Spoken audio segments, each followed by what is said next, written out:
आपका हमारे YouTube channel Raju classes में स्वागत है। आज हम लोग पढ़ेंगे यूपी ट्रिपल एससी पेट 2023 के लिए प्रैक्टिस सेट। प्रैक्टिस सेट किसका? तो मैथ प्लस ग्राफ का। मैथ और ग्राफ दोनों के लिए आज हम लोग प्रैक्टिस सेट सॉल्व करने वाले हैं। ये हमारा प्रैक्टिस सेट नंबर 29 होगा। इससे पहले हम लोगों ने 28 प्रैक्टिस सेट सॉल्व कर लिया है।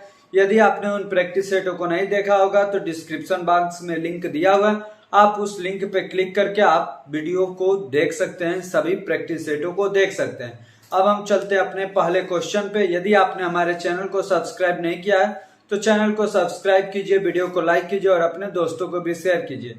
हम हर एक दिन के भांति आज भी 5 मैथ का क्वेश्चन करेंगे और 2 ग्राफों को सॉल्व करेंगे। सबसे पहले मैथ के सवालों को सॉल्व किया जाएगा, तो आइए देखते हैं हम अपना पहला मैथ का क्वेश्चन। अब हम सॉल्व करते हैं अपने पहले मैथ के क्वेश्चन को। देखिए क्या है, 7 क्रमागत विषम पूर्ण संख्याओं का योगफल 133 है, तो न्यूनतम विषम पूर्ण संख्या होगी 13, 19, 11 और 17। इसमें से कौन सा विकल्प सही है, यही हमें बताना है। तो आप लोगों को क्या करना है, तो आप भी लोग सॉल्व करते रहिएगा और लास्ट में कमेंट करके बताना है कि 15 क्वेश्चन में आपके कितने नंबर सही हुए। आइए हम सॉल्व करते हैं। 7 क्रमागत विषम पूर्ण संख्या माना कि पहली संख्या x, दूसरी x+2 आएगी, तीसरी x+4, चौथी x+6, ऐसे ही पांचवी क्या होगी x+8, x+10, x+12 और x+14। ये हो गई हमारी 7 प्राकृतिक संख्या। 1 2 3 4 5 6 7 8 लिख दें, एक को मिटा दीजिए। सबको जोड़ेंगे तो क्या आएगा, सबको जोड़ेंगे तो आएगा हमारा 1 2 3 4 5 6 7। तो 7 संख्या है तो 7x प्लस ये नंबर जोड़ लीजिए, 2 4 6 6 6 12 12 8 20 20 10 30 12 42। 7x प्लस 42 है का योगफल 133 है। ये किसके बराबर है, 133 के बराबर है। 42 उधर जाएगा तो क्या होगा माइनस, तो 133 माइनस 42 कितना हो जाएगा, 133 में से 42 जाएगा तो ये हो जाएगा 91। तो x इक्वल टू 91/7। 91/7 मतलब 13। x का मान क्या आया 13। हमसे क्या पूछा है न्यूनतम, तो न्यूनतम क्या हो जाएगा 13। मतलब पहले सवाल का हमारा ए नंबर विकल्प सही हो गया। पहले सवाल का ए नंबर विकल्प सही हो गया। अब हम चलते अपने दूसरे सवाल पे।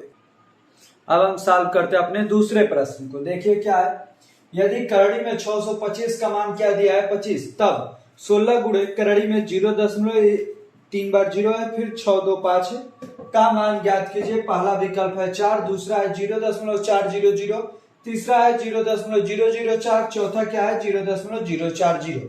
आइए इसे सॉल्व करते हैं। क्या है, 16 गुणे में 0.1 2 3 625 6 2 5। अब देखिए 16 गुणे में 625 का वर्गमूल क्या होगा 25। कितने अंक थे, 1 2 3 4 5 6, मतलब उसके आधे पे दशमलव लगाना है 3 अंकों पे, तो 0.025 इसका वर्गमूल हो गया। अब 16 से गुणा करना है, 16 5 80 का 0 8 लगा हासिल, 16 दूनी 32 8 40 का 0 4 लगा हासिल, तो 4.0 3 अंकों पे दशमलव लगा देना है अभी भी। तो कौन सा हमारा विकल्प सही हो जाएगा, ऐसा विकल्प कौन सा है, बी नंबर विकल्प। तो दूसरे सवाल का कौन सा ऑप्शन सही हुआ, दूसरे सवाल का हमारा बी नंबर ऑप्शन सही हो गया। अब हम चलते अपने तीसरे सवाल पे। अब हम सॉल्व करते अपने तीसरे प्रश्न को। देखिए क्या है, 8 के पावर 2/3 का मान ज्ञात कीजिए। 3 सही 1/3, 4 21 सही 1/3, 5 सही 1/2। तो आइए इसे सॉल्व करते हैं। 8 की पावर क्या है 2/3, तो इसे आप कैसे लिख सकते हैं, 2 का पावर 3 गुणे में 2/3, 3 से 3 कैंसिल, तो क्या हो गया 2 का स्क्वायर। 2 का स्क्वायर कितना होता है 4। मतलब कौन सा विकल्प सही, तो हमारा तीसरे सवाल का बी नंबर ऑप्शन सही हो गया, जो कि ऑप्शन में 4 था। अब हम चलते अपने चौथे सवाल को। आइए कर लेते हैं अपने चौथे प्रश्न को। अब हम सॉल्व कर लेते हैं अपने चौथे प्रश्न को। देखिए क्या है, 0.4777 डॉट को साधारण भिन्न में बदलिए। ऑप्शन है हमारे पास 6/9, 43/90, 15/99, 15/90। तो ऐसे सवालों को कैसे सॉल्व किया जाता है इजी वे से, आइए हम आपको ट्रिक बता देते हैं कैसे सॉल्व किया जाता है। जब लगातार रिपीट हो रहा हो, इसका मतलब है कि 7 पे बार है। जब ऐसा लिखा हो 7 पे बार और एक बिना बार का हो, तो इस पूरा नंबर क्या है 47, उसमें से जो बिना बार का नंबर उसे घटा लीजिए। 47 में से 4 घटा लीजिए और जितने अंकों पे बार होगा उतना 9 लिखिए। एक ही पे बार था तो एक ही बार 9 लिखिए, जो बिना बार का होता है उसके जगह पे 0 लिख लीजिए, तो ये हो गया 0। 47 में से 4 गया 43 बटे में 90। कौन सा ऑप्शन सही हो गया? 43 बटे 90। कौन सा विकल्प है? तो हमारा चौथे सवाल का बी नंबर विकल्प सही हो गया। चौथे सवाल का बी नंबर विकल्प। अब हम चलते हैं अपने पांचवें सवाल को हल कर लेते हैं। अब हम कर लेते हैं अपने पांचवें सवाल को। देखिए क्या है पांचवा सवाल। हर्ष की आयु 40 वर्ष है और रीत की आयु 60 वर्ष है। कितने वर्ष पहले उनकी आयु का अनुपात 3:5 था? पहला है 5 वर्ष, दूसरा 37 वर्ष, तीसरा 20 वर्ष, चौथा है 10 वर्ष। तो आप लोग इस ऐसे सवालों को ऑप्शन से ही कर लीजिए, इजी वे से और आसानी से हो जाएगा। 40 में से 5 गया, दोनों में से 5 घटाइए, क्या आएगा?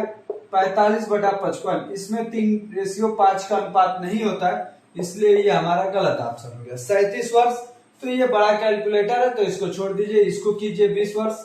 40 माइनस 20, 60 माइनस 20 क्या हो जाएगा? 20 बटा में 40। तो ये तो 1:2 का अनुपात आ गया। क्या चाहिए? 3:5। तो इसको गलत काट दीजिए। अब 10 आया तो 40 माइनस 10 और 60 माइनस 10 क्या होगा? 30 बटा 50। इसमें 0 से 0 कैंसिल। 3:5, 3:5 यही लाना था। तो मतलब कौन सा ऑप्शन सही हो गया?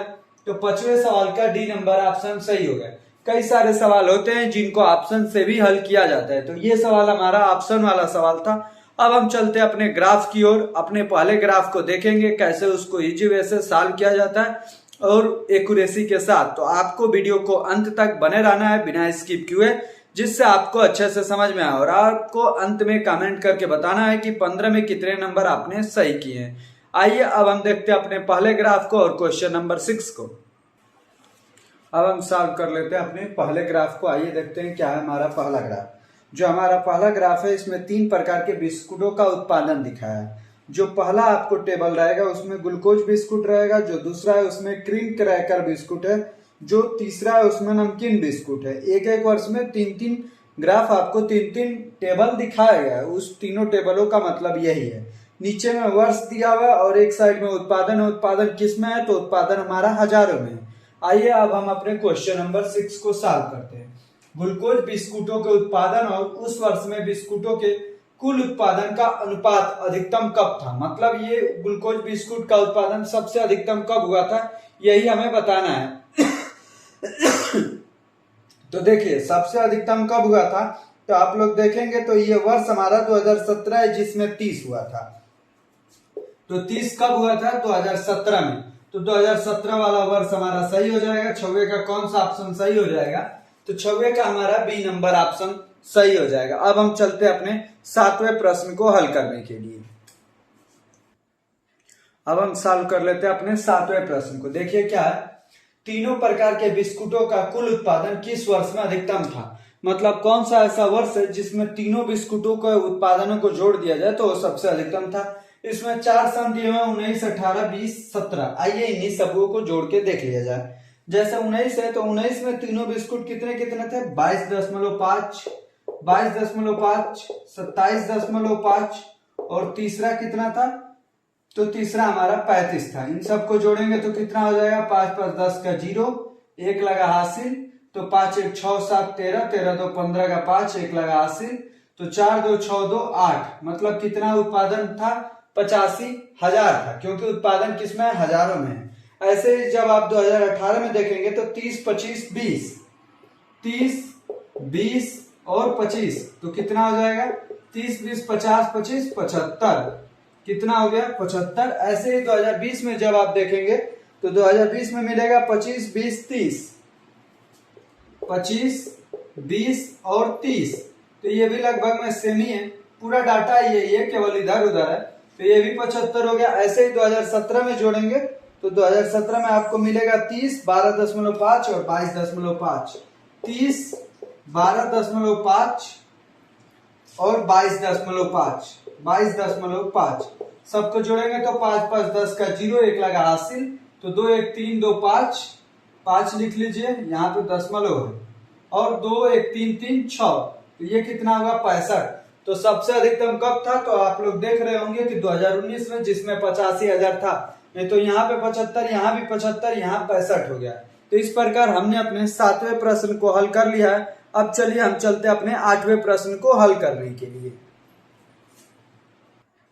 अब हम सॉल्व कर लेते हैं अपने 8वें प्रश्न को। देखिए क्या दिया है, तीनों प्रकार के बिस्कुटों का कुल उत्पादन किस वर्ष में न्यूनतम था, मतलब कौन सा ऐसा वर्ष था जिसमें तीनों बिस्कुटों के उत्पादन को जोड़ा जाए तो सबसे कम था।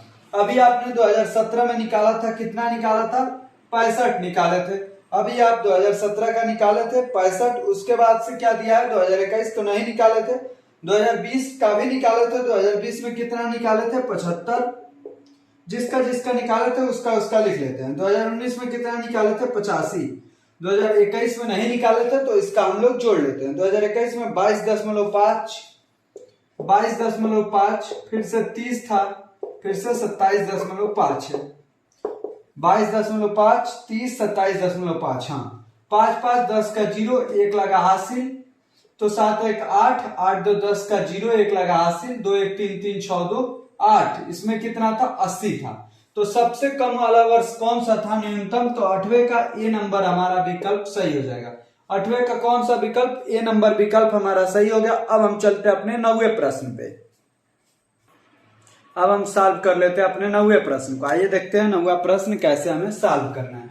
इसमें दिया है वर्ष 2017, 19 तथा 2021 में निर्मित क्रीम क्रैकर बिस्कुटों की कुल संख्या और वर्ष 2018 तथा 2020 में उसी प्रकार के बिस्कुटों की कुल संख्या में अंतर है 1000 यूनिटों की संख्या में। 15, 25, 30, 20। देखिए 17, 19 तथा 21 ना, तो 2017 प्लस 2019 और 2021 के बिस्कुटों की संख्या को सबसे पहले जोड़ लीजिए। कौन से बिस्कुट, तो क्रीम क्रैकर बिस्कुट है। क्रीम क्रैकर बिस्कुट का मतलब कौन सा कॉलम, तो बीच वाला कॉलम हर एक वर्ष में।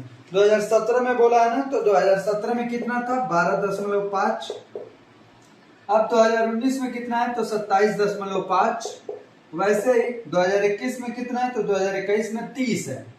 जोड़ेंगे तो 5 5 10 का 0, 1 लगा हासिल, तो 7 1 8 2 10 का 0, 1 लगा हासिल, तो 3 1 4 2 6 1 7, कितना आया, 70 आया। अब किसका किसका बोला है कि कुल संख्या और वर्ष 2018 तथा 2020 में उसी प्रकार के बिस्कुट, मतलब 2018 प्लस 2020 में वही क्रीम क्रैकर ही बिस्कुट चाहिए। तो 2018 में क्रीम क्रैकर कितना, 25, और 2020 में कितना, तो 20। तो यहाँ पर 25 और यहाँ पे 20, कितना हो गया, 45।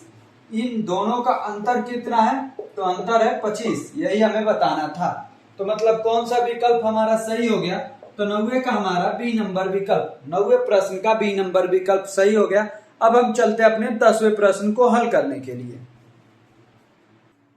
अब हम सॉल्व कर लेते हैं अपने 10वें प्रश्न को। आइए देखते हैं इसमें क्या पूछा और कैसे हल करना है। 2018 से 2019 में निर्मित ग्लूकोज बिस्कुटों की संख्या में प्रतिशत गिरावट है। ग्लूकोज बिस्कुट मतलब कौन सा कॉलम, तो पहला वाला कॉलम। उसमें प्रतिशत गिरावट कितने का है, कब से कब, 2018 से 2019। 2018 में ये बिस्कुट था 30 और 2019 में कितना हो गया, 22.5। 2018 में 30 था और 2019 में 22.5 हो गया। कितने की गिरावट हुई, 7.5 की, 7.5 की। 7.5 की गिरावट कितने पे हुई, 30 पे हुई। इंटू में 100, तो कितना हो जाएगा, 750/30। 0 से 0 कैंसिल, 3 से 75 कितनी बार में, 25 बार में। तो 25% की गिरावट हुई।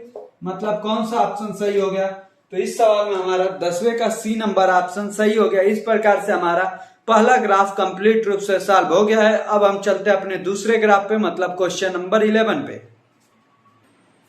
अब हम सॉल्व कर लेते हैं अपना दूसरा ग्राफ, समझ लेते हैं कि क्या क्या है दूसरे ग्राफ में। दूसरे ग्राफ में नीचे कई सारी कंपनियां हैं, P company, Q company, R company, S company और टी कंपनी। 5 कंपनियां हैं।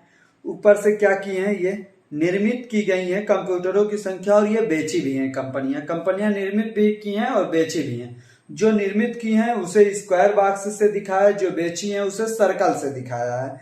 जो कंप्यूटरों की संख्या है वो लाख में है। आपको देखिए जैसे 3 और 3.5 के बीच में दिख रहा है, पी में बेचे गए, तो इसको मानना है 3.25। वैसे ही आप देखेंगे कि एक जगह जैसे एस में 3.5 और 4 के बीच में है, तो वहां पे 3.75 है निर्मित कंप्यूटरों की संख्या। तो आइए अब हम क्वेश्चन नंबर 11 को सॉल्व करते हैं। ये थोड़ा सा बड़ा है, इसलिए यदि हमें जरूरत पड़े तो हम ग्राफ को हटा सकते हैं। तो आप लोग समझ लीजिएगा, ग्राफ को अच्छे से बैक करके थोड़ा सा देख सकते हैं। अब आइए हम क्वेश्चन नंबर 11 को सॉल्व करते हैं। दिया है निम्नलिखित में से कौन सा कथन सत्य है। पहला है कंपनी आर द्वारा बेचे गए कंप्यूटरों की संख्या उसके द्वारा निर्मित कंप्यूटरों की संख्या का 50% है। कंपनी आर द्वारा बेचे गए कंप्यूटरों की संख्या कितनी है, तो आर द्वारा बेचे गए कंप्यूटर 4 थे। 4 का मतलब 4 लाख था। और कितना उसने निर्मित किया था, तो निर्मित किया था कंपनी आर ने 4 निर्मित किया था और बेचा कितना था 3.5। बेचा था 3.5 और निर्मित कितना किया था 4। तो क्या कहा, आर द्वारा बेचे गए कंप्यूटरों की संख्या उसके द्वारा निर्मित कंप्यूटरों की संख्या का 50% है। तो क्या यह 4 का 50% है? नहीं है। 4 का 50% 2 है, इसलिए हमारा पहला ऑप्शन सत्य नहीं है, तो यह हमारा गलत हो गया। अब हम चलते हैं अपने दूसरे को सॉल्व करने के लिए। दूसरा हमारा क्या है, तो कंपनी आर, एस और टी द्वारा मिलाकर निर्मित कंप्यूटरों की संख्या औसत 4,75,000 है। तो आर, एस और टी को आप जोड़ के देख लीजिए निर्मित वालों को। आर को निर्मित में जोड़ेंगे तो 4 है आर का। एस का कितना है, तो एस का 3.75 है, 3.75 है। वैसे ही आर एस टी का, टी का बोला है ना, तो टी का निर्मित कितना है, तो टी का निर्मित 2.25 है। इन सबको जोड़ेंगे तो 4 3 7 7 2 9 1 10 कितना आया 10.00 10.00 आया है हमारा 10.00। क्या बोल रहा है, कंप्यूटरों की संख्या का औसत, मतलब इस 10 का औसत निकालना। कितने वर्ष है, 3 कंपनियां हैं, तो 3 से भागा देंगे तो कितना आ जाएगा 3.33, मतलब 3,33,000। तो ये तो 4,75,000 दिया है, तो ये भी ऑप्शन हमारा गलत हो गया। बी नंबर ऑप्शन भी हमारा गलत हो गया। अब हम चलते हैं अपने सी नंबर ऑप्शन पे। देखिए सी नंबर ऑप्शन क्या है, कंपनी पी द्वारा बेचे गए कंप्यूटरों की संख्या। पी द्वारा बेचे गए कंप्यूटर कितने हैं, तो पी ने बेचा है कंप्यूटरों की संख्या 3.25। कितना बेचा है 3.25। उसके बाद से क्या है, कंपनी क्यू द्वारा बेचे गए, तो कंपनी क्यू ने बेचा है 1.5। तो आपको क्या करना है, इन दोनों के बीच अनुपात 100 से आप गुणा करेंगे तो क्या हो जाएगा, ये 325 और ये हो जाएगा 150। अब 25 से इसे कटाएंगे तो 6 बार में, इससे कटाएंगे 25 से तो कितनी बार जाएगा 13 बार में। तो कितना आ गया अनुपात 13:6। यहाँ पे कितना अनुपात दिया है 3:7। इसलिए हमारा सी नंबर है भैया ऑप्शन गलत हो गया। अब हम चलते हैं अपने डी नंबर ऑप्शन पे। तो जो ऑप्शन बचता है वही ऑप्शन सही हो जाता है। तो ये ऐसे ही हमारा डी नंबर ऑप्शन सही हो गया। तो 11वें सवाल का कौन सा ऑप्शन सही हुआ, डी नंबर ऑप्शन। आपको क्वेश्चन बड़ा देख के घबराना नहीं है, आपको अच्छे से करना है, सवाल सही हो ही जाएगा। अब हम चलते हैं अपने 12 नंबर प्रश्न को हल करने के। अब आइए हम सॉल्व करते हैं अपने 12 नंबर प्रश्न को। देखिए क्या है, कंपनी और आर और एस द्वारा मिलाकर निर्मित कंप्यूटरों की संख्या उनके द्वारा मिलाकर बेचे गए कंप्यूटरों की संख्या से क्रमशः अनुपात ज्ञात कीजिए। तो आर और एस कितना निर्मित किया है, तो आर ने निर्मित किया है 4 और एस ने निर्मित किया है 3.75। 4 + 3.75 टोटल कितना निर्मित किए हैं 7.75। इसने बेचा कितना है, तो आर ने बेचा है 3.5 और एस ने भी बेचा है 3.5। दोनों ने 3.5 और 3.5 बेचा है, मतलब 7.00। आप 100 से ऊपर नीचे गुणा कर दीजिए तो ये हो जाएगा 775, ये हो जाएगा 700। अब आप रेशियो निकाल सकते हैं, 25 से निकालेंगे तो ये आएगा 31 बार, ये आएगा 7 चौका 28 बार, 31:28। मतलब कौन सा ऑप्शन सही हो गया, तो 12वें सवाल का ऑप्शन हमारा डी नंबर ऑप्शन सही हो गया। अब हम चलते हैं अपने 13 नंबर प्रश्न को हल करने के लिए।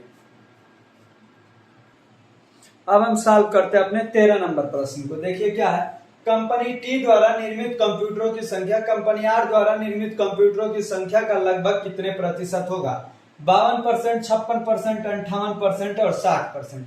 टी ने कितना कंप्यूटर निर्मित किया था, तो जैसा कि आप लोग ग्राफ में देख रहे होंगे, टी ने 2.25 कंप्यूटर निर्मित किया था। अब क्या है, आर द्वारा निर्मित कंप्यूटरों की संख्या, तो आर ने कितना निर्मित किया, तो 4। इसी 4 का यह कितना परसेंट है ये हमें बताना है। तो गुणे 100 कीजिए, 100 से गुणा होगा 225 बटे में 4। अब 4 से भागा देंगे, 4 पचे 20, 2 बचा तो 25, तो 4 छके 24, मतलब लगभग में 56%। तो कौन सा ऑप्शन सही हो जाएगा? तो हमारा 13वें सवाल का बी नंबर ऑप्शन सही हो जाएगा। 13वें सवाल का बी नंबर ऑप्शन। अब हम चलते हैं अपने 14वें सवाल पे। अब हम सॉल्व कर लेते हैं अपने 14 नंबर प्रश्न को। क्या है? कंपनी क्यू द्वारा बेचे गए कंप्यूटरों की संख्या उसके द्वारा निर्मित कंप्यूटरों की संख्या का कितना प्रतिशत होगा? 50, 60, 65, 75। तो कंपनी क्यू द्वारा बेचे गए, कंपनी क्यू ने कितना कंप्यूटर बेचा था? तो कंपनी क्यू ने बेचा था 1.5, 1.5 बेचा था। कितना निर्मित किया था? तो निर्मित किया था 2.5। यही कितना परसेंट है हमें बताना है। तो 15 गुणे में 100 बटे में 25 हो जाएगा, 0.11 का स्थान पे है तो हट जाएगा। 25 से यह 4 बार, 15 चौके 60%। मतलब कौन सा ऑप्शन हमारा सही हो गया? तो 14वें नंबर सवाल का ऑप्शन नंबर बी हमारा सही हो गया। अब हम चलते हैं अपने 15वें सवाल को हल कर लेते हैं। अब हम सॉल्व कर लेते हैं अपने 15वें प्रश्न को। देखिए ये क्या है? सभी कंपनियों द्वारा मिलाकर निर्मित कंप्यूटरों की औसत संख्या और सभी कंपनियों द्वारा मिलाकर बेचे गए कंप्यूटरों की संख्या के बीच अंतर ज्ञात कीजिए। पहला अंतर 35,000, 40,000, 45,000 और 50,000। 4 विकल्प है, इनमें से जो विकल्प सही होगा उस पे हमें टिक लगाना है। देखिए कंप्यूटरों की औसत संख्या किसकी? निर्मित। तो निर्मित निकाल लेते हैं। सबसे पहले निर्मित कितना था? तो 3.5। उसके बाद कितना हो गया? तो गिरा तो 2.5 हुआ। फिर उसके बाद उठा तो कितना हो गया? 4 हो गया। फिर उसके बाद गिरा तो कितना हुआ? 3.75 हो गया। 3.75 हो गया। उसके बाद फिर से नीचे आ गया, तो नीचे आया तो 2.25 हो गया। अब इन सबको जोड़ लीजिए। 5 5 10, 10 5 15, 5 5 10 ही हुआ। तो 0 1 लगा हासिल, तो 2 1 3 7 10, 10 5 15, 5 20 का 0, 2 लगा हासिल। 2 2 4, 4 3 7, 7 4 11, 11 2 13, 13 3 16। कितना आया? 16 आया। अब इसका औसत निकालेंगे, 5 से भागा देंगे तो आएगा 3.2। कितना आया? 3.2। ये किसका है? निर्मित का है। अब हम निकालते हैं किसका? बेचे गए कंप्यूटरों की संख्या। बेचे गए कंप्यूटर की संख्या सबसे पहले कितनी थी? 3.25। 3.25। उसके बाद से नीचे आया तो 1.5 पर आया। 1.5 के बाद ऊपर गया तो 3.5, फिर से 3.5 ही रहा। उसके बाद से फिर से नीचे गया तो कितना? 2 हो गया। अब इन सबको जोड़ लीजिए आप और 5 से भागा दे दीजिए। सबसे पहले हम जोड़ लेते हैं, फिर 5 से भागा भी दे देंगे। देखिए तो यहाँ पर हो जाएगा 5। अब जोड़ेंगे तो 2 5 7, 7 5 12, 12 5 17 का 7, 1 लगा 80। तो 4 1 5 3 8, 8 3 11, 2 13, 13.75 आया। अब इससे इसमें अभी 5 से भागा दीजिए औसत निकालने के लिए। तो 5 दूनी 10, बचा कितना? 3, तो 37 हुआ। तो 5 7 35, बचा 2, तो 5 5 25। अब इन दोनों का अंतर निकालेंगे तो कितना आ जाएगा? 25 इधर 20 उधर, 0.45। कितना अंतर हुआ? 0.45। लेकिन किसमें है? ये कंप्यूटरों की संख्या लाख में दिया हुआ है, तो इसमें आप 1 लाख से गुणा कर दीजिए। 1 लाख से गुणा करेंगे तो 2 स्थानों पर दशमलव है तो 2 जीरो अपने आप खत्म हो जाएगा और 45 के बाद 3 जीरो हो जाएगा। मतलब 45,000 उन दोनों का अंतर था। तो कौन सा विकल्प सही हो जाएगा? तो हमारा 15वें सवाल का सी नंबर ऑप्शन सही हो जाएगा। इस प्रकार से हमने आज की लेक्चर कंप्लीट रूप से सॉल्व कर लिया है और हमारा प्रैक्टिस सेट यहीं पे पॉज होता है, क्योंकि हमने डेली के जैसा आज भी 15 क्वेश्चन सॉल्व किए हैं। आपको अब कमेंट बॉक्स में कमेंट करके बताना है कि आपने कितने क्वेश्चन सही हुए। और यदि आपको सेशन पसंद आया हो तो वीडियो को लाइक कीजिए और दोस्तों को भी शेयर कीजिए और चैनल को सब्सक्राइब करना भी मत भूलिए। आपको अंत तक बने रहने के लिए हमारी तरफ से बहुत बहुत धन्यवाद।